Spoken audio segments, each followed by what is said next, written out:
Hey, do you want to hang out? I don't know. The last time I hung out with someone, it didn't go so well.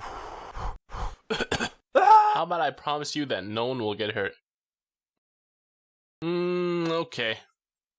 Oh no. The invasion of Korea by the Japanese in the late 1500s and the Manchus in the early 1600s devastated the Choson dynasty. Like many bully victims, Korea became traumatized by these events and basically did what they could to make themselves inconspicuous. They made their coast unattractive and prohibited shipwrecked seamen from returning to their native countries. As a result, Korea earned its title, the Hermit Kingdom.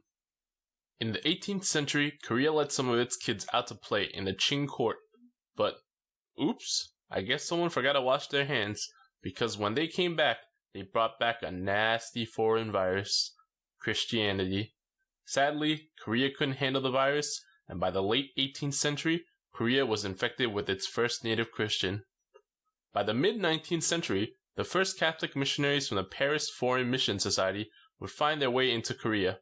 With foreigners still being barred from Korea, the missionaries had to sneak their way in, either through the China-North Korea border or through the Yellow Sea. In 1856, Bishop Simeon Francois Bernoux was appointed head of the Korean Catholic Church, and by 1859, it was estimated that there were almost 17,000 members. At first, the court didn't really care. Hey, do you think we should do something about the foreign religion that's starting to run rampant? Nah. Really? As long as I'm still getting paid, and they're paying their taxes, why should we care? You're right. Money fight! This all changed when 11-year-old Go-jong was appointed king in 1864. Due to the previous crown prince coming down with the unfortunate case of death, seeing as Go-jong was the only suitable surviving male member of the Yi clan, and the closest by blood to the royal house, he was the obvious choice. However, kids aren't very well known for their great decision-making and leadership skills, so until Go-jong came of age, someone would have to fill in. Now, in Korean customs, that would usually be the widowed queen, but seeing as the crown prince didn't have a wife, the duty fell onto the lap of Queen Sinjeong, the oldest of the widowed queens. But what about little Go-jong's daddy, Yi Ha-eung? What does he get for little Go-jong's rise to power? Well, he would go on to receive the traditional title of all-unreigning father of the king, Hyeongseong Daewon-gun, which means Prince of the Great Court. Too bad, the title is about as worthless as me after a large meal, since it didn't hold any real power.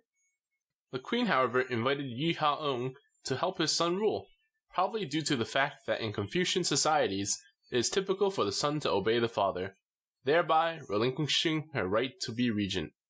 Yi Ha-eung, or he is more commonly known as Daewon-gun, then launched a dual campaign of strengthening central authority and isolating from disintegrating traditional order outside its boundaries.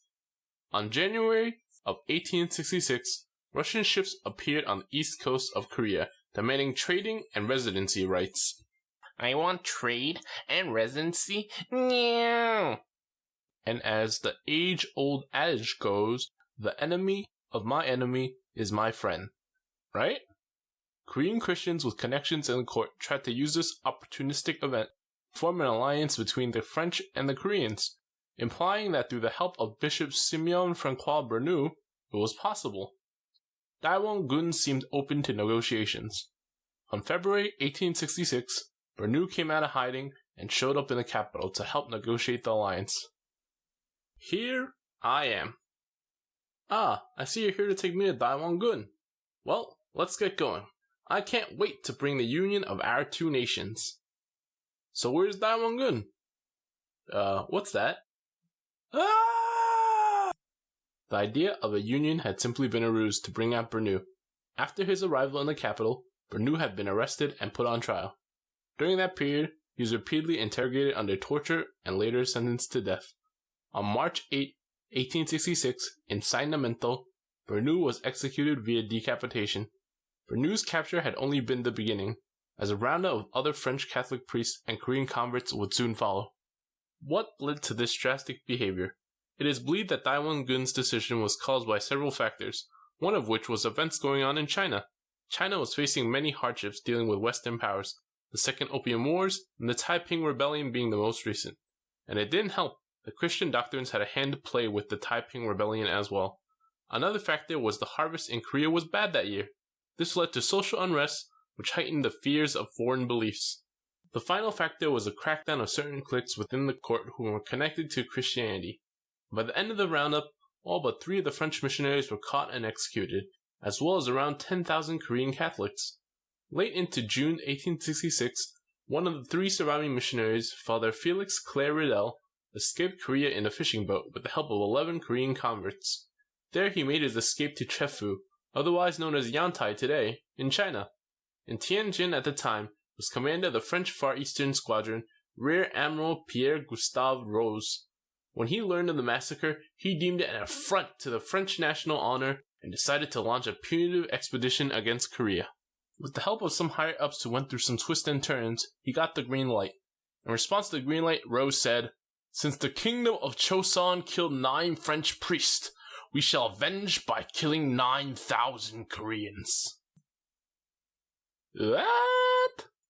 But Rose's self-righteous justice would have to wait, as he lacked any detailed information on Korea. Therefore, before the actual expedition began, he'd have to have a mini one surveying the coast and the waterway to Seoul. It's kind of like having to finish your meal before you can have your dessert. Treacherous waters around Ganghwa Island and the Han River leading to Seoul meant that Rose couldn't move against the capital with the limited troops and the ships that he had. Rose settled with seizing Ganghwa Island. There he could blockade the waterways leading to the capital during harvest season. Rose hoped that this would force the Korean court's hand, allowing them to make demands and forcing the court into paying reparations. On October 11, 1866, Rose left Chefu with 1 frigate, 2 avisos, 2 gunboats, 2 corvettes, not these corvettes, but rather these corvettes, and around 800 troops. On October 16th, 170 naval fusiliers, French naval infantry trained for combat in land and coastal regions, landed on Ganghwa Island. There they seized the fortress controlling the Han River and occupied the fortified city of Ganghwa. Unable to move upriver, Rose would have to settle with the coast. The French would meet great resistance on the mainland across the narrow channel of Ganghwa from the troops of General Yi Yong-hui. On October 26th, the French expedition was dealt a significant setback when 120 fusiliers failed to seize the monastery of Mun Susan Song due to heavy fire from the Korean defenders.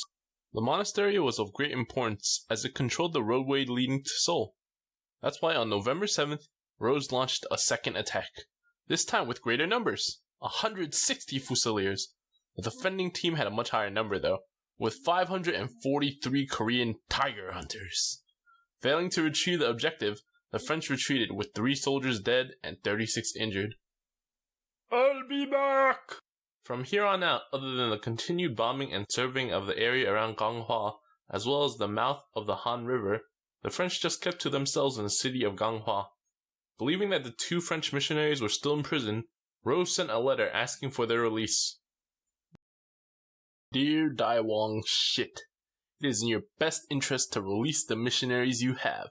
If you don't, me and my boys are gonna tear through your precious capital. Sincerely, Rose." "프랑스예요. 이름 사람이세요." No reply would ever come, and as time passed, the number of Korean forces would continue to grow. On November 9th, the French would be dealt another significant setback when trying to take a different fortified monastery called Jongdong-sa, located on the southern coast of Ganghwa. Korean defenders there numbered 10,000 strong. Being vastly outnumbered, the French were forced to retreat, receiving dozens of casualties, but surprisingly, no deaths. With winter approaching, and Korean forces simply growing, Rose made the choice to evacuate. But not before learning that the 2 missing missionaries had safely escaped to China, bombarding the government buildings on Ganghwa Island, and stealing the contents of the official storehouses there. "I got your precious books, na na na na na na." Some European residents in China wanted a larger expedition to follow, but the proposal was shot down.